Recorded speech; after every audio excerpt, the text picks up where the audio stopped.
নমস্কার, আমি বিপ্লব কুমার শীল। সত্যম শিবম সুন্দরম ইউটিউব চ্যানেলে শুধু ভক্তবৃন্দের সুস্বাগতম। আজ আমি পাঠ করব শ্রীমদ্ ভগবদ গীতা যথাযথ এর পঞ্চম অধ্যায় কর্ম সন্ন্যাস যোগ। সত্যম শিবম সুন্দরম ইউটিউব চ্যানেলে শ্রীমদ্ ভগবদ গীতা পাঠ আপনাদের ভালো লাগলে অবশ্যই চ্যানেলটি সাবস্ক্রাইব করে দেবেন এবং ভিডিও লিঙ্কগুলা পরিচিত জনের মাঝে শেয়ার করে দেওয়ার জন্য বিনীতভাবে অনুরোধ থাকবে। তো চলুন শুরু করা যাক আমাদের আজকের পাঠ, পঞ্চম অধ্যায় কর্ম সন্ন্যাস যোগ, শ্লোক 8 ও 9। অনুবাদ: চিন্ময় চেতনায় অধিষ্ঠিত ব্যক্তি দর্শন, শ্রবণ, স্পর্শ, ঘ্রাণ, ভোজন, গমন, নিদ্রা ও নিঃশ্বাস আদি ক্রিয়া করেও সর্বদা জানেন যে প্রকৃতপক্ষে তিনি কিছুই করছেন না, কারণ প্রলাপ, ত্যাগ, গ্রহণ, চক্ষুর উন্মেষ ও নিমেষ করার সময় তিনি সবসময় জানেন যে জড় ইন্দ্রিয়গুলোই কেবল ইন্দ্রিয়ের বিষয়ে প্রবৃত্ত হয়েছে, তিনি নিজেই কিছুই করছেন না। তাৎপর্য: যিনি কৃষ্ণ ভাবনাময়, তার অস্তিত্ব সম্পূর্ণভাবে পবিত্র, তাই তিনি কর্তা, কর্ম, অধিষ্ঠান, প্রচেষ্টা ও দৈব এই পাঁচটি প্রত্যক্ষ ও পরোক্ষ কারণের দ্বারা সাধিত কর্মের সঙ্গে কোনোভাবে সংযুক্ত নন। তার কারণ হচ্ছে তিনি সর্বক্ষণ কৃষ্ণ ভাবনায় ভাবিত হয়ে প্রেম ভক্তি সহকারে ভগবানের সেবা করছেন। আপাত দৃষ্টিতে যদি মনে হয় তিনি তার দেহ ও ইন্দ্রিয় সাহায্যে তার কর্ম করছেন, কিন্তু প্রকৃতপক্ষে তিনি তার যথার্থ স্থিতি সম্বন্ধে সচেতন, যা হচ্ছে পারমার্থিক কার্যকলাপ। জড় চেতনায় ইন্দ্রিয়গুলি ইন্দ্রিয় তৃপ্তি সাধনের চেষ্টায় নিয়োজিত থাকে, কিন্তু কৃষ্ণ ভাবনায় ইন্দ্রিয়গুলি শ্রীকৃষ্ণের ইন্দ্রিয়ের সন্তুষ্টির বিধান করায় সেবায় প্রবৃত্ত হয়। তাই কৃষ্ণ ভক্তকে আপাত দৃষ্টিতে ইন্দ্রিয়ের কার্যকলাপে নিয়োজিত বলে মনে হলেও প্রকৃতপক্ষে তিনি সর্বদাই মুক্ত। দর্শন ও শ্রবণাদি হচ্ছে ইন্দ্রিয়ের কার্যকলাপ এবং এগুলির উদ্দেশ্য হচ্ছে জ্ঞান আহরণ করা। সেই রকম গমন, প্রলাপন ও মল ত্যাগাদি ইন্দ্রিয়ের কার্যকলাপ এবং এগুলির উদ্দেশ্য হচ্ছে কর্ম করা। কৃষ্ণ ভক্ত কোনো অবস্থাতেই ইন্দ্রিয়ের এই সমস্ত কর্মের দ্বারা প্রভাবিত হন না। ভগবানের সেবা ছাড়া তিনি আর কোনো কিছুই কর্মই করতে পারেন না, কারণ তিনি জানেন তিনি হচ্ছেন ভগবানের নিত্য দাস। শ্লোক 10।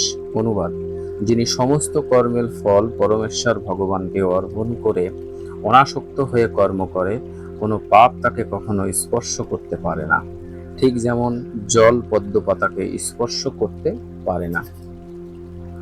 তাৎপর্য: এখানে ব্রহ্মণী শব্দটির অর্থ হচ্ছে কৃষ্ণ ভাবনায় জড় জগৎ হতে প্রকৃতির তিনটি গুণের অভিব্যক্তি, তাকে বলা হয় প্রধান। বৈদিক মন্ত্রে সর্বং তৎ ব্রহ্ম, মান্ডুক্য উপনিষদ 2,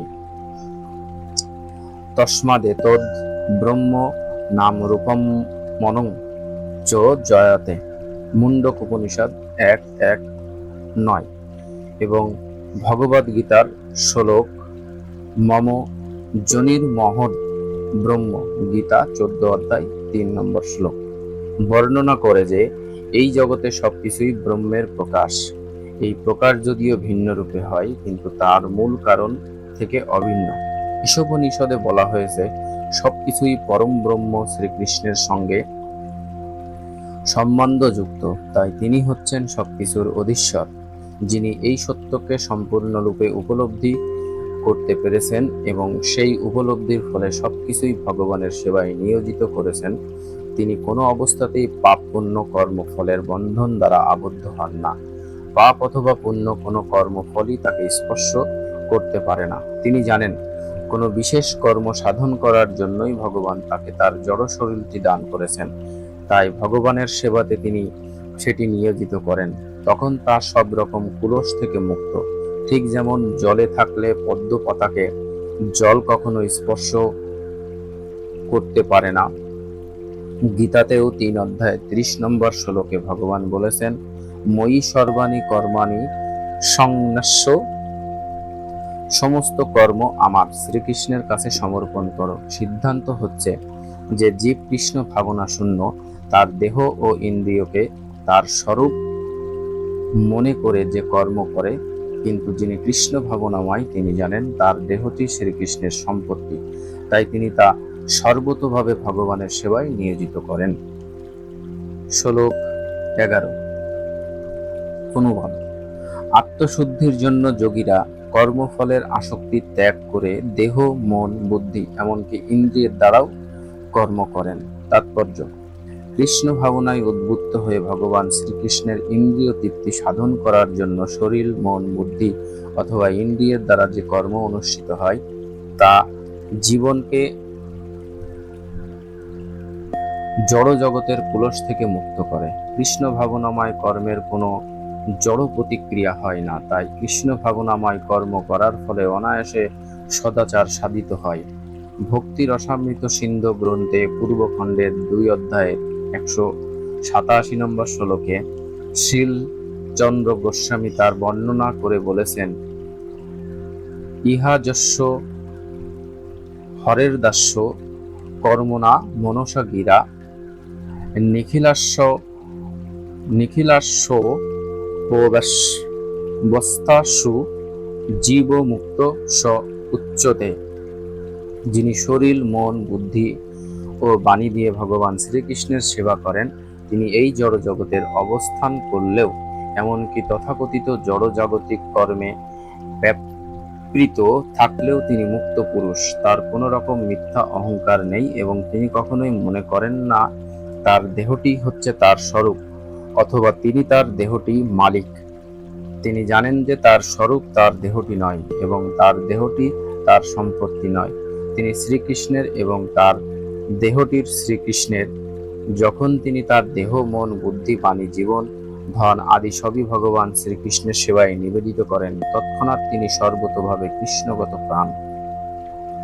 যে মিথ্যা অহংকারের প্রভাবে মানুষ মনে করে তার দেহটি হচ্ছে তার স্বরূপ, কৃষ্ণ ভাবনায় তনয় থাকার ফলে তিনি সেই অহংকার থেকে সম্পূর্ণ মুক্ত হন। এটি হচ্ছে কৃষ্ণ ভাবনামৃতের পূর্ণ বিকশিত অবস্থা। শ্লোক 12। অনুবাদ। যোগী কর্মফল ত্যাগ করে নৈষ্ঠিকী শাস্তি লাভ করেন, কিন্তু সকামকর্মী কর্মফলের প্রতি আসক্ত হয়ে কর্ম করার ফলে কর্মের বন্ধনে আবদ্ধ হয়।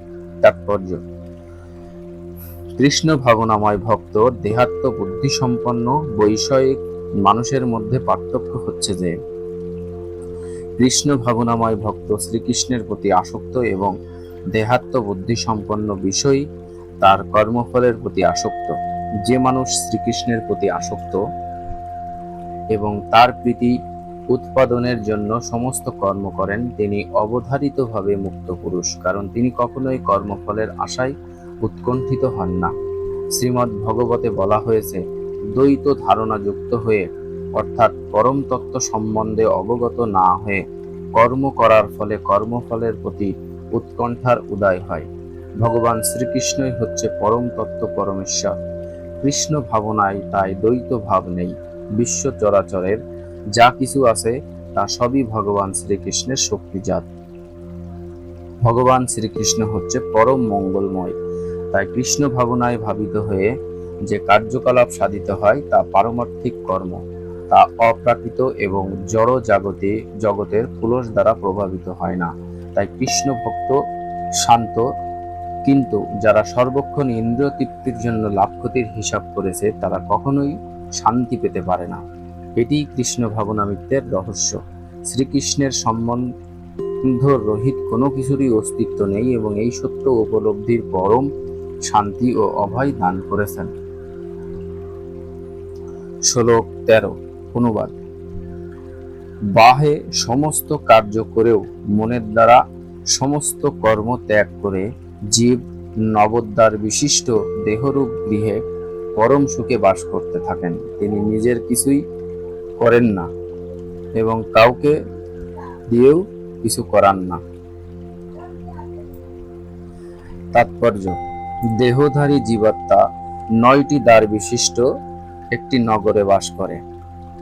দেহরূপী নগরটির কার্য প্রকৃতির বিশেষ গুণের প্রভাবে আপনা থেকেই সাধিত হয়। জীবাত্মা যদিও স্বেচ্ছায় এই দেহের বন্ধনে আবদ্ধ হয়ে পড়েছে, কিন্তু তবুও যদি সে ইচ্ছা করে তবে এর থেকে মুক্ত হতে পারে। তার দিব্য স্বরূপের কথা ভুলে যাওয়ার ফলে সে তার জড় দেহটিকে তার স্বরূপ বলে মনে করে নানা রকম দুঃখ কষ্ট ভোগ করে। কৃষ্ণ ভাবনামৃতের প্রভাবে তার যথার্থ স্বরূপকেই পুনরুজ্জীবিত করার ফলে সে তার দেহবন্ধন থেকে মুক্ত হতে পারে। জীব যখন কৃষ্ণ ভক্তে পরিণতি হয় তখন তার দেহগত সমস্ত কর্ম থেকে সে মুক্ত হয়। এই ধরনের নিয়ন্ত্রিত জীবনযাপন করে যখন তার মনোবৃত্তির পরিবর্তন হয় তখন সে মহানন্দে এই নবদ্বার বিশিষ্ট নগরীতে বাস করে। এই 9টি দ্বার বিশিষ্ট নগরীর বর্ণনা করে বলা হয়েছে, নবদ্বারে পুরে দেহি হংস লীলায়তে বহি বসি সর্বস্ব লোকস্য স্থাবরস্য চরস্য চোখ। পরমেশ্বর ভগবান যিনি জীবাত্মার দেহে বাস করে তিনিই হচ্ছেন বিশ্ব চরাচরের অধীশ্বর। দেহের 9টি দ্বার হচ্ছে 2টি চোখ, 2টি নাক, 2টি কান, মুখ, উপস্থ ও পায়ু। বদ্ধ অবস্থায় জীব তার দেহকে তার স্বরূপ বলে পরিচয় দেয়, কিন্তু যখন সে তার অন্তরে অধিষ্ঠিত পরম আত্মার সঙ্গে তার পরিচয় খুঁজে পায় তখন দেহ থাকলেও সে পরমাত্মার মতোই মুক্ত হয়। শ্বেতাশ্বর উপনিষদ 3:18। সেই জন্য কৃষ্ণ ভাবনাময় মানুষ জড়দেহের বাহ্য ও অভ্যন্তরীণ এই 2টি প্রকার কর্মে থেকেই মুক্ত।